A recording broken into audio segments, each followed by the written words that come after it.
Hey sis, it's Coach K. Welcome to your morning wake up call, where I'm gonna help you get your mind right to build the business you were born to lead. All right, so before I get started, make sure you like and subscribe so that you can get my morning wake up calls. If you are a Black women business owner and you are waking up in the morning, you need a dose of inspiration, a dose of reality, some real talk to really get your mind right as you build your business. This is the spot. All right, so this morning I want to talk about.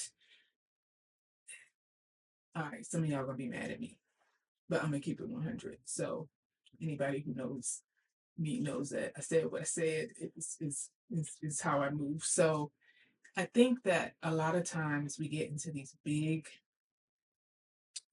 philosophical debates about circulating the Black dollar, and it is important to do that in our community.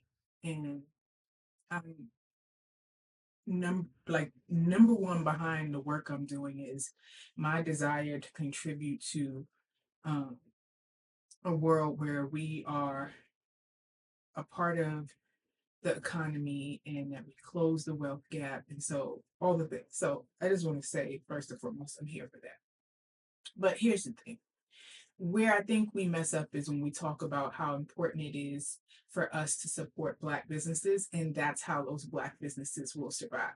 And there is some truth to the fact that if we're intentional in a unified way about getting behind Black businesses, that we'll see more success in those businesses.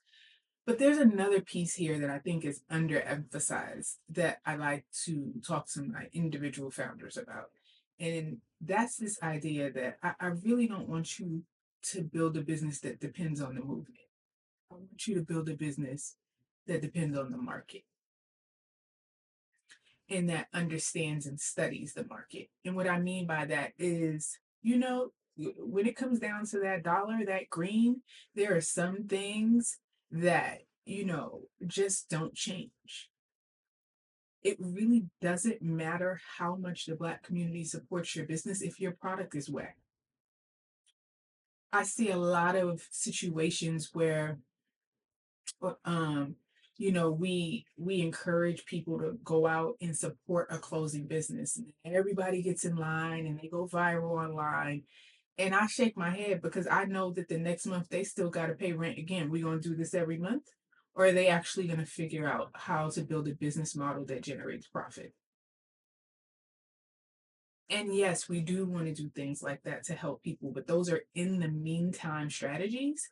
Those are support strategies while someone is figuring that out. And the problem is that we don't see people figuring it out.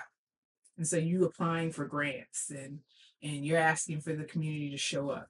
But at the end of the day, the product and service that's done right sells itself. The product and service and the message that is well done sells itself.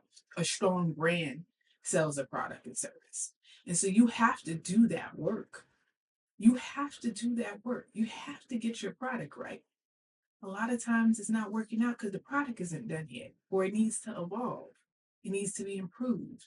It needs to be worked on so that it really um meet your desired customer where they are, so that they want it, they want to buy it, they want to invest in it, they see it as valuable enough to repeatedly return and buy it. If you're not there, that's not happening for you. There's work to do on your business model. And I think sometimes we think we can build it and then they will come, and that is not how that works in business. It is not. And even when you get it right and you set up automations, um, and they work relatively freely, which that takes time. That takes a long time sometimes. People are constantly online speaking to very quick ways to make money. Those are hustles. Nothing wrong with hustling every now and then, especially when you're trying to bring in a little extra money. That is not how you run a company, though. Scalable, sellable, predictable source of revenue. And so, am I making sense?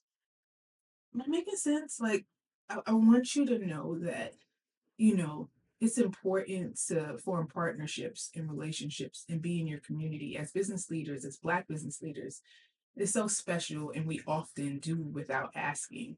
Uh, Show up for our community, in our community, as leaders in our community. Like, Black business owners are so important to our community.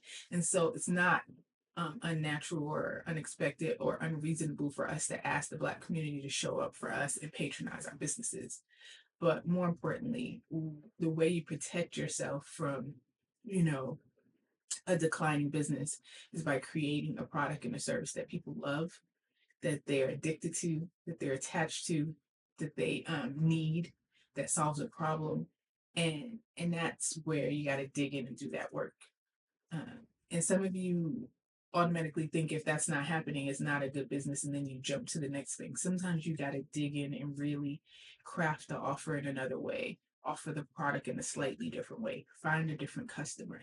This is the work of business model design. It could take and it can take some time.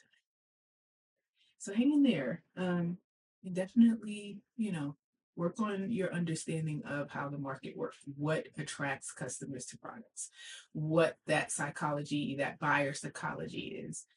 Invest some time in understanding that so that you can bring more business into your business.